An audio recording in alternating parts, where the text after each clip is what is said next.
propias reglas. Muy mal. En este sentido, en el cumplimiento y la observancia de la halajá, es que ambas escuelas, la de Hillel y la de Shammai, diferían. En la escuela de Hillel, este sabio nació alrededor del año 70 de la era común, antes del Mesías, y murió en los primeros años del primer siglo. También fue llamado el Viejo, que es Hasakem. Si bien, según el Talmud, nació en Babilonia, su desarrollo se produjo en Jerusalén, pues a los 40 años emigró para allá. Su escuela se caracterizó por ser más indulgente en cuanto a ciertas normas de cumplimiento elágico. Superando a los estudiosos de la Torá de su época, fue presidente del Sanedrín. Su deseo de propagar el estudio en todos los miembros de Judá lo hizo más abierto. Una de sus frases lo retrata cabalmente, que dice: sed de la categoría de los discípulos de Aarón Jacobé, que amaba la paz y la armonía. Si es difícil llegar a ella, perseguirla hasta alcanzarla. Amad a todo ser humano y acercarlo a la Torá. Por el contrario, la escuela de Shammai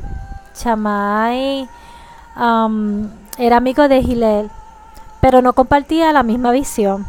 Pues este era más estricto y más riguroso en la observancia.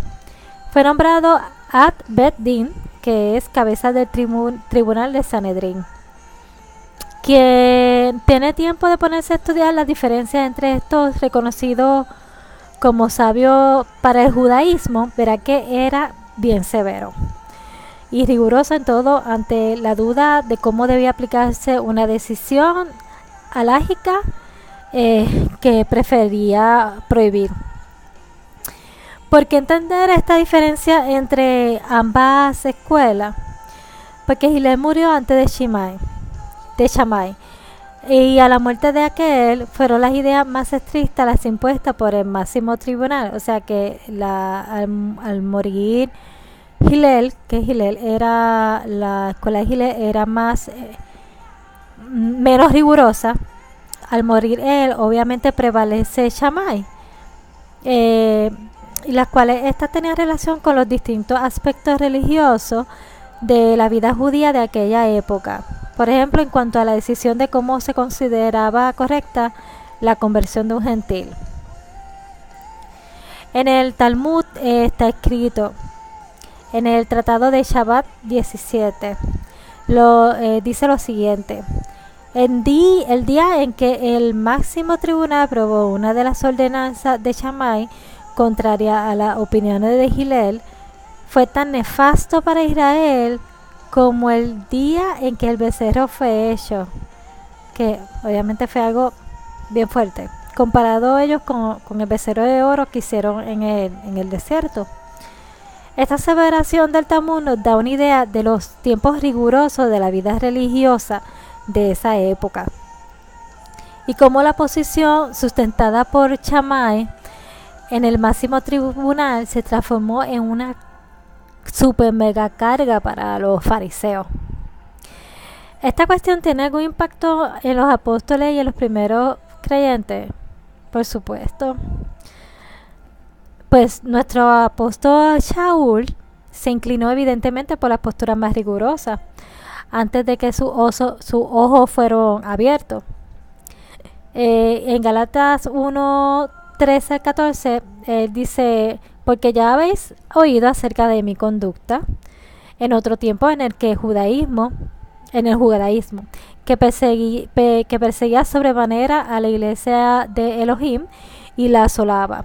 Y en el judaísmo aventajaba a muchos de mis contemporáneos en mi nación, siendo mucho más celoso de las tradiciones de mis padres. O sea, Shaul era un amante, tenía mucha pasión por esta ley que aparece en el Talmud, tanto así que perseguía a los que no estaban de acuerdo con esto. En Hechos 23, 3 al 4, dice, dijo él, yo de cierto soy judío, nacido en Tarso, de Cilicia, pero criado en esta ciudad, instruido a los pies de Gamaliel, estrictamente conforme a la ley de nuestros padres, celoso de Elohim, como hoy lo sois todos vosotros. Perseguía yo este camino hasta la muerte, prendiendo y entregando en cárceles a hombres y mujeres. Yo no me puedo imaginar el cargo de conciencia de Shaul luego de que sus ojos fueron abiertos. Debió haber sido muy difícil. En Hechos 26.5, bueno, esa es mi opinión, en Hechos 26.5 dice, las cuales también saben que yo desde el principio, si quieren testificarlo conforme a la más rigurosa secta de nuestra religión, viví fariseo. Shaul era un gran conocedor de todas las cuestiones alágicas, tal cual nos dice que aventajaba a sus contemporáneos. Mas luego de su encuentro cara a cara con el Mashiach, camino a Damasco, ¿qué nos dice de estas doctrinas? Obviamente Filipenses 3, 7 al 8, él dijo, pero cuántas cosas eran para mí ganancias, las he estimado como pérdida por amor al Mashiach.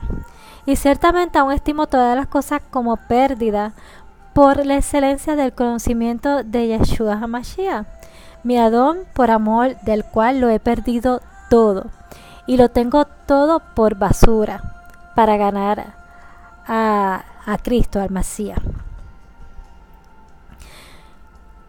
O sea que toda esta enseñanza de esta escuela farisea para él fue una pérdida de tiempo. Obviamente, así nos comportamos cuando estamos ciegos. Resumiendo, podemos ver que en el judaísmo existía más de una corriente de pensamiento, los cuales diferían sobre todo en cuestiones alágicas de ley de hombres. Estas diferencias se plasmaron en dos escuelas, la de Hillel y la de Shammai. Las diferencias entre ambas escuelas fueron bien importantes, siendo la de Shammai la más estricta. A la muerte de Hillel, las ideas de Shammai son las que terminan impuestas en el máximo tribunal de Judá. El hecho de que estas ideas fuesen las que quedaron con fuerza de ley tuvo influencia en el aspecto de la vida cotidiana de los judíos, obviamente. Esto es, abarcaron desde cómo debían realizarse los ritos religiosos, la conversión de los gentiles, a los cuales se llamaban prosélitos, los rituales necesarios para participar en una comida, con quién podía comer o no un judío, etc. O sea, era muchas leyes para los fariseos, para los judíos. Y todo esto es muy importante para nosotros saber por dos motivos. En primer lugar, porque los primeros creyentes en el camino fueron judíos, que se encontraba inmerso en este mundo lleno de debates y cuestiones alágicas. Como tales participaron de este mover en la vida religiosa judía del primer siglo. Lo que ocurría no les era ajeno, obviamente influía directamente en sus vidas. En segundo lugar, porque lo que podemos leer en el libro de los Hechos y las cartas de Pablo, especialmente en Gálatas, se encuentra impregnado de estas cuestiones. Asimismo tenemos el esfuerzo y la dirección que los primeros dirigentes de nuestro camino le imprimieron a su mensaje. Fundamentalmente Jacobo, el hermano del Adón de Yeshua, quien fue un pilar en Jerusalén para todos los creyentes de Yeshua. La postura de Jacob mandó seguir acompañado por Pedro y por Kefa, y por Johanán, por Juan. Fue un mensaje que se transmitió a los gentiles que aceptaban a Yeshua como su Salvador, lo cual podemos ver en el siguiente texto. En Gálatas 2.9 dice, y reconociendo la gracia que me ha sido dada, Jacobo, Kefa y Johanán, Juan, que eran considerados como columnas, nos dieron a mí y a Bernabé la diestra en señal de compañerismo, para que nosotros fuéramos a los gentiles y ellos a la circuncisión. Obviamente, sobre todo Kefa, Pedro, fue llamado a predicarle el evangelio a los judíos y Pablo a los gentiles, a las personas que perseguía. Como he escrito más arriba, o sea, como hemos hablado anteriormente, no alcanza con traducir literalmente las palabras. Es necesario partir, es bien importante partir del contexto histórico, del contexto geográfico y religioso, y reconstruir la idea de lo que se está hablando, porque si no nos vamos a confundir. Los textos del Nuevo Testamento están plagados de frases que para nosotros tienen un sentido específico, pero para los nuevos creyentes venidos del cristianismo, que desconocen el trasfondo del que escribo, o sea, de lo que decimos, el concepto real de lo que se está hablando, obviamente se le escapa.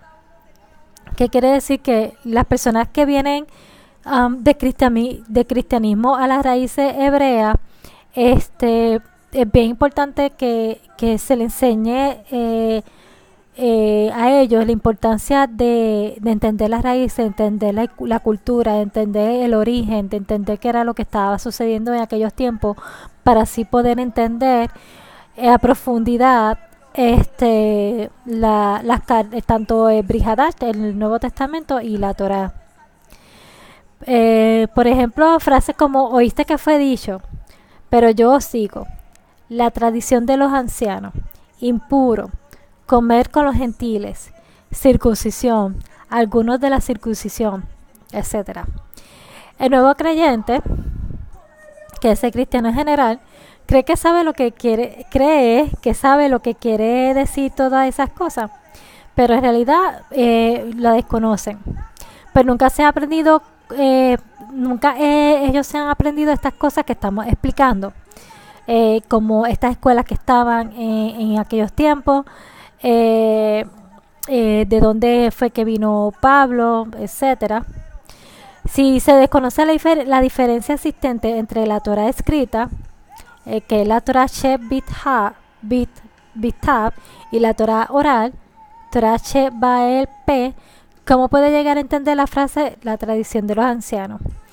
Eso es otra cosa bien importante que nosotros cuando salimos del cristianismo debemos aprender, que realmente en el Nuevo Testamento, obviamente eso yo no lo sabía, lo vine a aprender ahora. En el Nuevo Testamento, sobre todo Pablo, cuando habla de la ley, no necesariamente está hablando de la Torá, está hablando también de la ley oral. Y obviamente si yo desconozco eso, me voy a confundir, no voy a entender. Por eso es que muchos andan engañados por falta de conocimiento. Pero esto no se trata de que se debe hacer un gran intelectual, obviamente, porque nosotros nunca vamos a saber todo, para poder comprender el mensaje del amor del Evangelio.